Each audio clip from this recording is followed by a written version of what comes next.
So there are two competing visions or stories that are emerging in the world today. And one story is a story about a smaller and smaller we that's hierarchical, that's based in fear.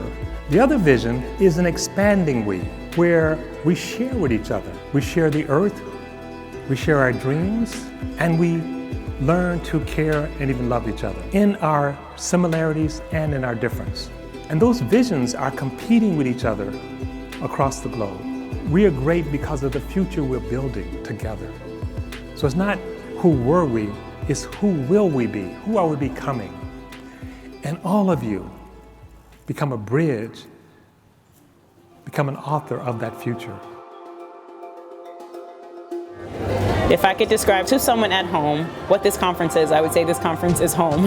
I think for a lot of people, it's the first time they've been in an academic setting and been invited to dance or to sing or to yell or to cry or to be. We have disparate folks from all over the universe who are coming to this one spot. It's a conference room at a hotel. I've been in this space many times over for lots of different kinds of gatherings, but this is one of those spaces that feels like you're in Grandma's house.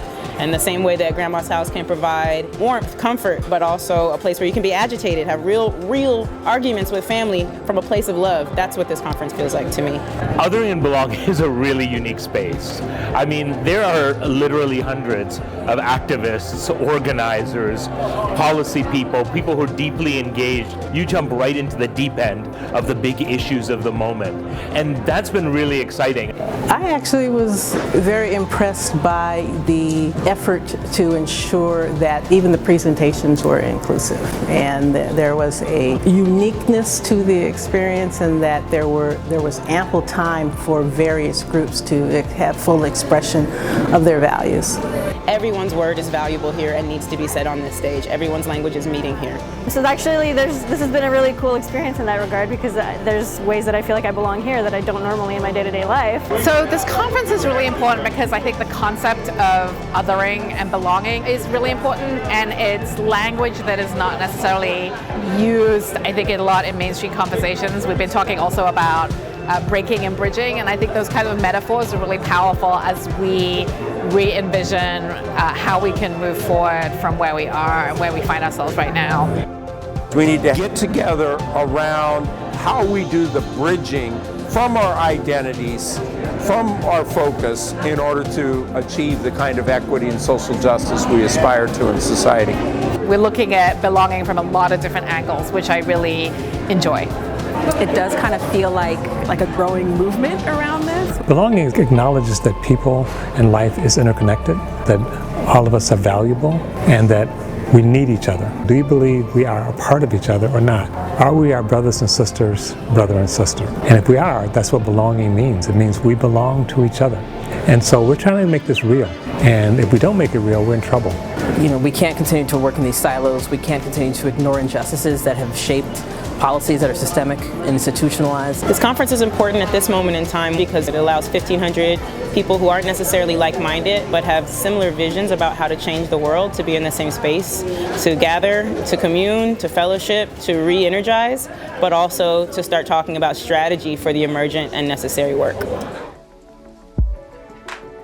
What's emerged for me is not just new ideas, but also a lot of vulnerability. I go to a lot of conferences, and this has definitely been one where I've walked away with the most substantive material, not that will just enhance my professional life, but also my personal life.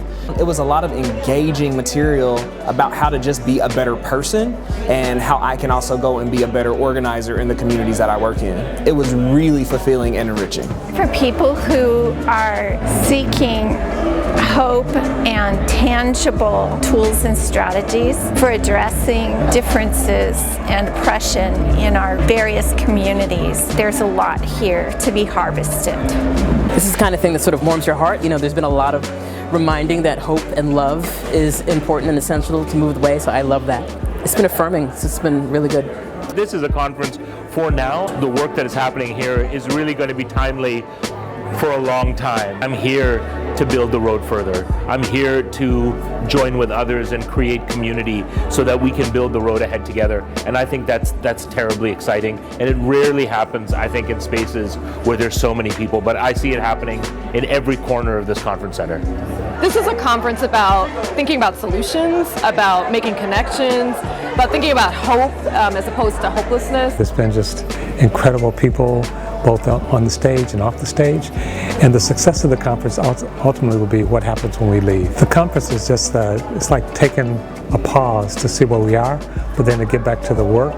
And not just work, but the life and the joy, to actually recognize and to actually lean in and to practice belonging. We belong to the earth and the earth belongs to us. So belonging actually should show up in every aspect of our life. And if it shows up well, we can have a good life. This is an amazing conference, and it doesn't stop here, the work continues. I'd say the overall feel is one of enthusiasm, one of hope, and one of excitement. It's really powerful to have 1,500 people who all have their focus on how to free ourselves and how to free each other, and I feel like liberation is the real feel of this particular conference.